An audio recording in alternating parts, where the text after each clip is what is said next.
Hi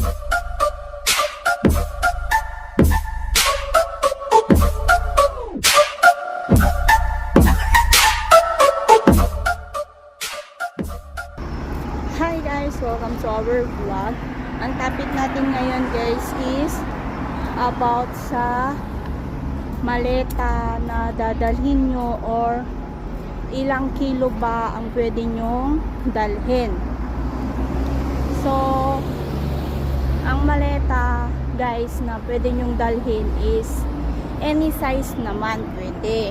Pero take note, kasi pagdating nyo kasi dito sa bansang Hong Kong is kayo lang mismo ang magbubuhat or maghihila sa maleta nyo. Walang tutulong sa inyo. Yun yung tatandaanan nyo.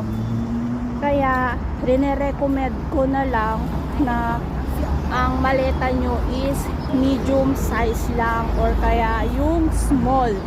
Kung wala naman kayong dadalhin na madami is small, okay na. Pero ang pinaka-recommend ko talaga is medium sizes na luggage. Kasi guys, yung luggage kasi na small at saka medium, madali lang siyang hilain at madali lang siyang kargahin. Kung aakyat kayo sa bus, bababa kayo sa bus, sasakay kayo sa MTR, madali lang siyang kargahin.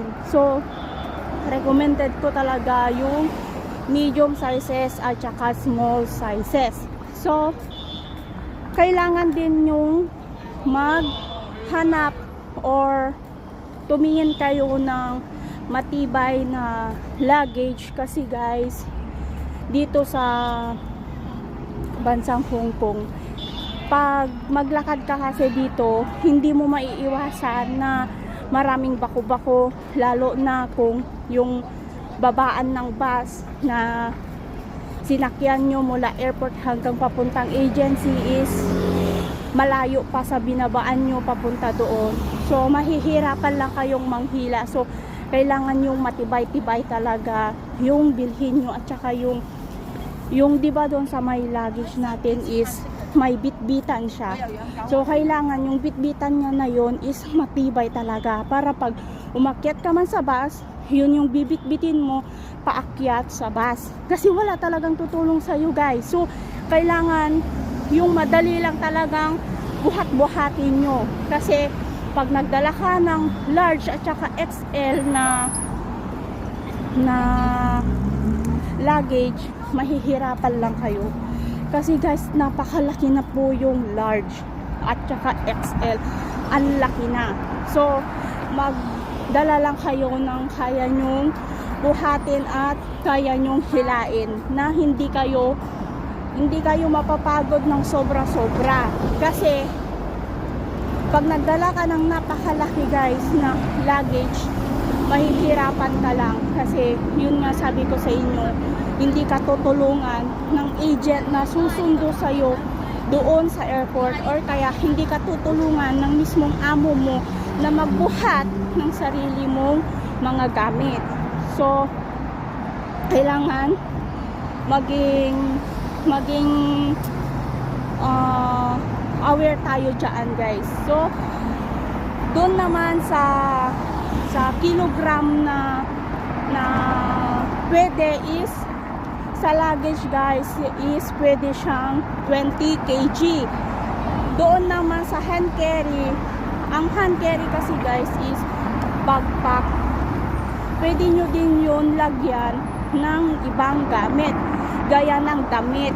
Huwag nyo ilalagay yung mga pinagbabawal na i-hand carry. Damit pwede siya. Mga papers nyo, mga ganon, pwede din siyang ilagay kasi 7 kilogram naman yun, 7 kg naman yun. So laki-laki na din yung 7 kg. Doon nyo na lang isiksik yung iba nyong gamit. Doon naman sa luggage is 20 kg yung pwede doon. Pero in case lang na madami ka talagang gamit or pwedeng magdagdag ka ng ng mga damit mo kasi papunta na siya sa winter, or yung mga gamit mo na pang winter is mabibigat, mga ganon. May case kasi na ganon is pwede kang magsabi doon sa amo mo na ang kunin niya sa'yo na kg is mga 30 kg kung gustuhin ng amo mo. Huwag mong pipilitin yung amo mo na dagdagan niya yung kg. Makiusap ka lang ng maayos kung gusto niyang dagdagan yung kg na kukunin niya doon sa plane ticket mo.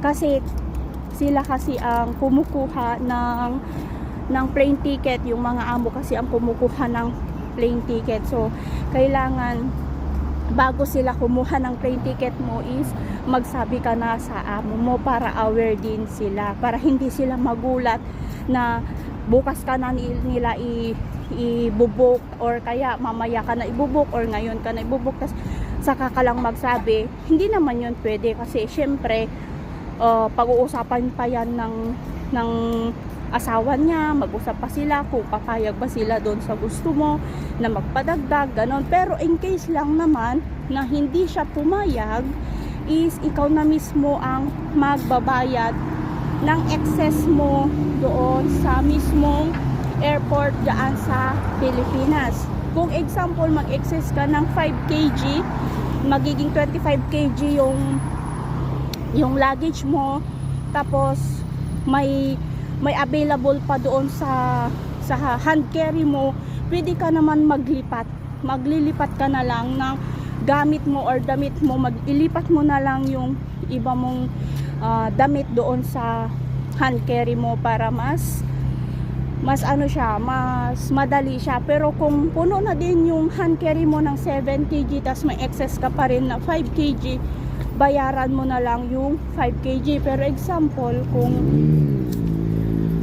hindi mo naman siya babayaran, kailangan tanggalin mo yung excess na 5 kg. Kailangan is magbawas ka sa luggage mo kung ayaw mong bayaran or kaya wala kang pambayad. So ganun lang guys, kailangan nyo talagang tansyahin din yung ilalaman nyo doon sa luggage nyo. Huwag naman kayong magdala ng sobrang daming damit kasi madami naman ditong bilihan, madami naman ditong pwedeng pasyalan na makikita kang magaganda ding damit, magaganda ding sapatos, ganun. So yun lang guys, maging aware lang tayo kasi madami talagang mga first timer, lalo na sa first timer, na akala nila magdala sila ng napakalaking luggage, tapos bigla na lang sila magugulat pagdating nila dito sa airport,